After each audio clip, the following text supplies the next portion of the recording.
নমস্কার বন্ধুরা, রকি কিচেনের তরফ থেকে সকলকে স্বাগত জানিয়ে আবার একটা রেসিপি আপনাদের মাঝখানে শেয়ার করতে চলেছি। সেটা হচ্ছে দুধ পুলি। তার জন্য কিন্তু যে আগে থেকে কিছুটা পুলি আমি বানিয়ে নিয়েছি, প্রথম থেকে দেখানো হয়নি। আর এখানে নারকেল আর দুধ দিয়ে ক্ষীর টাইপের একটু পুর বানিয়ে নিয়েছি।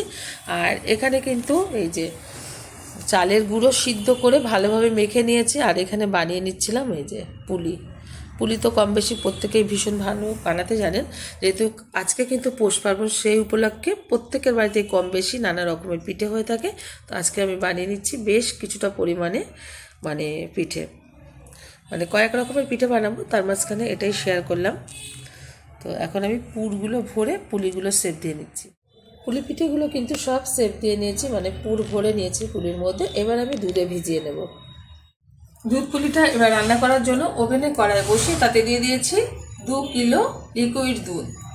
এবার দিয়ে দেবো দুধের মধ্যে দুটো তেজপাতা, সামান্য পরিমাণে একটু লবণ, ব্যালেন্সটা ভীষণ ভালো লাগবে পিঠের। দিয়ে দিচ্ছি কুড়িয়ে রাখা কিছুটা পরিমাণে নারকেল। এবার একটু ফুটিয়ে নেব, তারপরে কিন্তু পুলিগুলো এর মধ্যে ছাড়বো। দুধটা কিন্তু ফুটে উঠেছে, এখন আমি এই পুলিগুলো দুধের মধ্যে ছেড়ে দেবো। এই যে সবগুলো পুলি কিন্তু দুধের মধ্যে ছেড়ে দিয়েছে। এবার খুব ভালোভাবে এটা সিদ্ধ করে নেবো, তারপরে কিন্তু এখানে নলেন গুড় আমি ব্যবহার করব। খুব ভালোভাবে কিন্তু আমি হাই আছে এটা সুন্দরভাবে সিদ্ধ করে নিয়েছি। এখন দিয়ে দেবো এর মধ্যে নলেন গুড়। আগে থেকে কিন্তু গুড় দিলে এটা কিন্তু সিদ্ধ হতো না, শক্ত থেকে যেত, যেহেতু চালের গুঁড়ো দিয়ে করা। দিয়ে দিচ্ছি এই যে নলেন গুড়। যে যেরকম মিষ্টি খেতে পছন্দ করে সেই অনুযায়ী কিন্তু পিঠেতে মিষ্টি দিতে হবে। যদি লাগে চেক করে দেখার পর, যদি লাগে তারপরে দেব।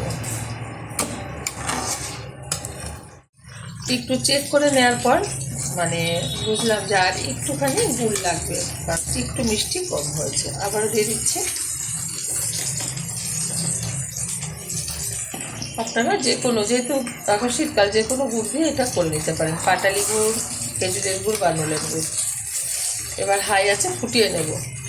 খুব গাঢ় করবো না, গাঢ় করলে কিন্তু পরে ঠান্ডা হয়ে যাওয়ার পর আরও জমাট বেঁধে যাবে, তখন আর ভালো লাগবে না।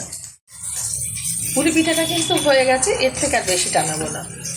নামিয়ে ঠান্ডা হয়ে যাওয়ার পর তারপরে কিন্তু সার্ভ করবো। পিঠে যত ঠান্ডা হবে বা বাসি হবে তত কিন্তু খেতে ভালো লাগবে। নামিয়ে নিচ্ছি, ঢেলে দিচ্ছি একটা পাত্রে। দেখা হবে পরেই ভিডিওতে নতুন কোনো রেসিপি নিয়ে। ধন্যবাদ।